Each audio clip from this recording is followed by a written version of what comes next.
Greetings, everybody. Greetings. How are you? It's your girl again, Leah Karimi. Here we talk about financial literacy. I've written books on the same, and we are so happy to have seen the new year, 2026, and we want to start this year with a bang and with from a well-informed position, so that we can thrive. So that we can rise from the survival mode to a thriving mode. So here are 9 wealth building skills that you should not ignore this year 2026. We have number 1, which is financial literacy, and that's what we cover here. It's a lot of topics, but these skills, you cannot ignore them this year. You have to use them. So number 1, financial literacy. You have to understand money as a tool. Okay, this includes budgeting, managing credit, taxes, and insurance, retirement, so that money does not control you, but you should be in control. Number 2, investing knowledge. Okay, when you learn, you should also be able to apply the knowledge. So it has to be very practical skill. So know how different assets work. For instance, stocks, and that's another topic which we'll cover more. Real estate, retirement, part of it, and how to position money for long-term growth. We also have number 3, entrepreneur mindset. Think beyond salary, build systems and businesses that can run and scale without you being there 24/7. We also have number 4, communication and selling. This one is, if you master this, how to communicate and how to sell, I'm telling you, you're going to, go, because everything now is on communication. So you have to up your communication skills, okay? And then the selling, because you'll be selling value wherever you are, whether you're employed or whether you're working for yourself. There's value that you're being paid for. Remember, money is a byproduct of the value adding the market. So communication and selling, okay? Present ideas clearly, tell comparing stories, even your own story. I keep saying we're helping other people write their books and tell their story, because you have experience that nobody else in the whole world has, and tell it in a compelling manner. Read the body language. When you're selling, you must know, this client, is he a client who is a good prospect, or is a waste of time, or all those things, so that you save time. And sell value confidently. Whatever you're offering, if you cannot buy it, don't sell it. So you yourself, would you buy that, and how much would you pay for it? Then you put it in the market, okay, and do it confidently. Then we have number 5, adaptability and learning. Okay, update your skills, and that is why we are here. These are some of the skills that you need to update on. Okay, take courses. You have so many online courses this year. You can say, I'm updating, I'm upgrading myself on this. Learn new markets. Don't just concentrate on local. Yeah, you can see, like me now, even being covered by BBC Africa, I didn't just take it lightly. Putting, reactivating the book on Amazon, so that even we can go beyond the local markets, and you can learn this, and whatever you're selling, learn new markets and approach them. Stay flexible. Instead of saying, that's just how I am. No, you need to grow. It's a new year, a new chance you've been given by God. Then we have number 6, time management. This is a big one, yeah? Protect your peak hours. Cut time wasters. And I have about the type of people you meet daily. This one helps you cut down the wasting of time, because time is the most limited resource. Yeah, it's what you cannot get back. Money, you can always make more, but time you cannot recover. Once it's gone, it's gone. So, and then focus daily on the few actions that move your wealth forward.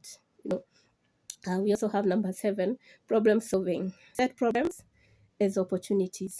Sometimes you go through challenges and you're like, it's a challenge, but there's always an opportunity in that challenge if you look deeper.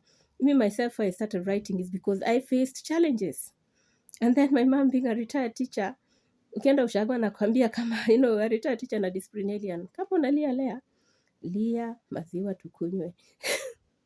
Ama kuja hapa nyumbani tulime. Surely, town girl like me, would I really go back? No, I came as a fighter. And I said, I'm going to fight. I'm going to sell value, whatever I'm selling, and I'm going to make it.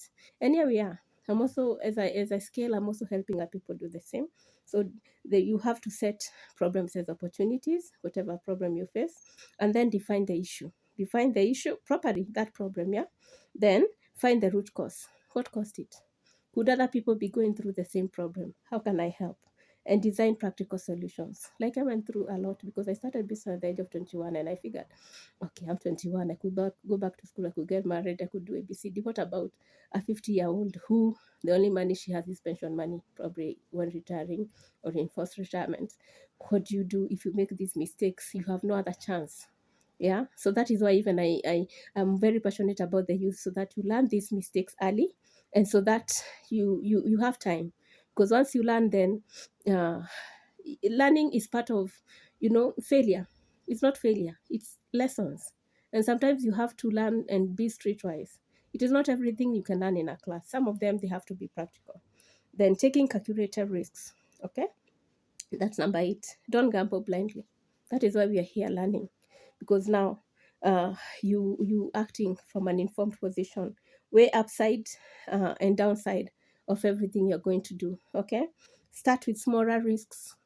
Yeah, don't go big. I went big when I was 21 and I lost because I renovated the business premise.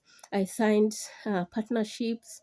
I did that. I was 21. That is why you see me now. I'm here times 2, and I learned, and I'm teaching others, and I'm writing books about it, and I'm scaling because I can't repeat the same mistakes now, and grow from experience. Experience is the best teacher, but don't wait until you learn from your own experience. You can learn from other people, and so that you can thrive. That's why we have mentorship. Yeah. So number 1 is financial literacy, investing in knowledge, entrepreneur mindset. So don't just stick in the rat race of the job. Communication and selling. Wherever you are, even if you're employed, you have to communicate. You have to sell. Adaptability and learning. Well, you have to be adaptive. If the pandemic come like it did, you have to adapt and you know learn, how can I do this at this time? This has happened. Then we have time management. As I said, time is the most expensive resource because you cannot get it back. So use it wisely in 2026. Don't have time wasters. Use it wisely in whichever 2026, next year, the other year. Time is the most expensive resource. Use it wisely. Problem solving. Now that's number 7. And then number 8, taking calculated risks. I believe with all this, we are going to rise from a survival mode to a thriving mode. And remember, we have the 52 money saving challenge that we have begun. Yeah, we began last year with a few people, and now we are going deeper with more people. Please don't be left behind. Plug in. I have many people who are asking me how we move forward. And so write to us. The number is 0717381844. Do not be left behind, because anything you're going to do there, any business, whether you're scaling or you're starting, you will need some form of capital. Okay? And how will you get this capital from? Except from saving. Whatever money you're making small, you have to have this. You have to develop. Even if you're going to save, like we're starting with 100 per week, 200 in the next week, 300 in the other one, join in. Do not be left behind. And we are doing it, and we are learning, and we are also gaining the self delayed gratification part of it. Here we are not just learning, we are also practicing whatever we are learning. And that way we are going to rise to a thriving mode from a survival mode that we've been the previous years. So we have no excuse. And I'm praying that this is our year. This 2026, we have to make it. I have to make it. We have to make it. No more crying. Yeah, we have to make it in Jesus' name. And God is with us. He has given a spirit of power, not a spirit of timidity, a spirit of power. Yeah, a spirit of, you have self-discipline, and so that as we rise, and He is also doing a new thing every year. It's a new thing. Let's take these chances. Let's apply whatever we are learning from, not just the Bible, but also from our own experiences, and make it work. Okay, so we'll keep doing this. I'll keep sharpening you. Iron sharpens iron as you sharpen me. And I believe we'll get somewhere, and we will be thriving. Thank you so much. I love you all. Thank you for always tuning here. I don't take it for granted, guys. Thank you. Be blessed.